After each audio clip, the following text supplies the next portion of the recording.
Days like today are incredibly important to the Health Research Board Trials Methodology Research Network because not only do we get to hear the fantastic talks by the very high calibre international speakers that have joined us here today in Galway, but we also get to hear to the future trialists within this space, the PhD scholars, the summer scholars who have carried on the torch, so to speak, in doing trial methodology research in Ireland and putting that on the Irish research agenda, which we feel is very important. Trials are the gold standard for knowing what works and what doesn't work. And we have histories such as hormone replacement therapy where lower quality studies suggested benefits, and when we did the randomized trials, there weren't any. If we want to be really confident when we administer treatments, when we offer screening, when we offer prevention to patients, we need randomized trials to do that. Well, we use clinical trials to test new treatments and find out if they're really effective. So from my point of view, we owe it to the participants that we do them well. And trial methodology is all about the best way and the best things that we should do about clinical trials.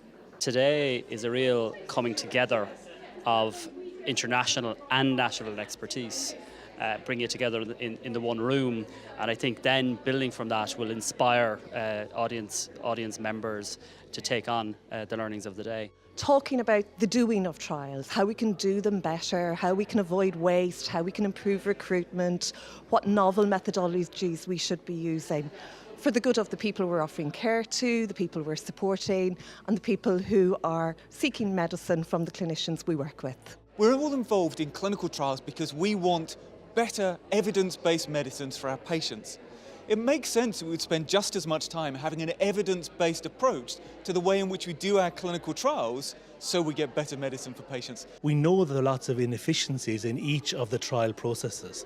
We're not really very good at providing evidence of how best to prioritise what trial questions should be answered, what outcomes should we collect, how should we analyse that data, and how should we report that information, for example, to the public and clinicians in a means that allows them to engage with that information easily. And that's why one of the reasons why trial methodology is important. It makes randomised trials more efficient and it makes them better able to answer the questions that's being asked. Trials methodology is all about reducing bias when you're testing new treatments or even old treatments actually.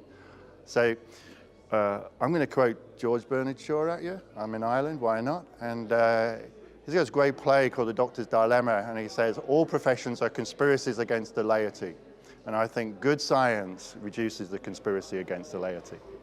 What today's event does is it takes all of the activities of the Trial Methodology Research Network that are ongoing throughout the year in education, in research and in support for investigators, and really puts a focus on those.